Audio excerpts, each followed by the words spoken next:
কলকাতা বইমেলায় অংশ নিচ্ছে না বাংলাদেশ। অনেকেই মনে করছে বাংলাদেশ অংশ না নিলে অনেকটাই জৌলুস হারাবে কলকাতা বইমেলা। যদিও উদ্যোক্তাদের অভিমত এখনো সময় আছে, বিশাল আকারে না হলেও অংশ নিক বাংলাদেশ।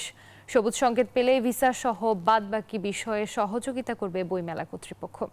কলকাতা থেকে ভাস্কর সর্দারের রিপোর্টে বিস্তারিত।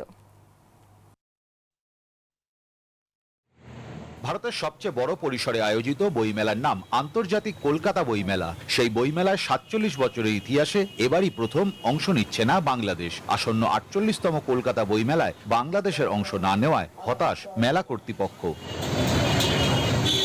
শুক্রবার ৪৮তম কলকাতা বইমেলার প্রথম সংবাদ সম্মেলন হয়ে গেল কলকাতার পার্ক হোটেলে।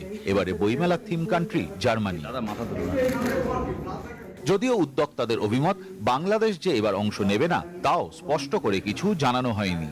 কেন্দ্রীয় সরকারের পক্ষ থেকে যদি কোনো আমাদের কাছে সিগন্যাল না আসে, ডাইরেক্টিভ না আসে, আমরা প্রাইভেট বডি হিসেবে আজকে সমস্ত দুই দেশের ল অ্যান্ড অর্ডার প্রবলেম যেগুলো আছে, law and order situation, problem বলবো না, সিচুয়েশন বলছি, সেই সিচুয়েশনে আমরা একটা প্রাইভেট অর্গানাইজেশন আমরা কোনো সিদ্ধান্ত নিতে পারবো।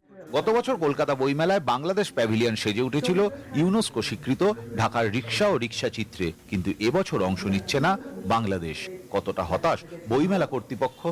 বাংলাদেশের পাঠক তো নিশ্চয়ই, যার বাংলাদেশের বইয়ের পাঠক এখানে তৈরি হয়েছে, এখানে তো অনেক পাঠক আছে, কিন্তু সেটা বর্তমান সিচুয়েশনে পরিপ্রেক্ষিতে এর থেকে তো বেশি কিছু বলার নেই আমাদের।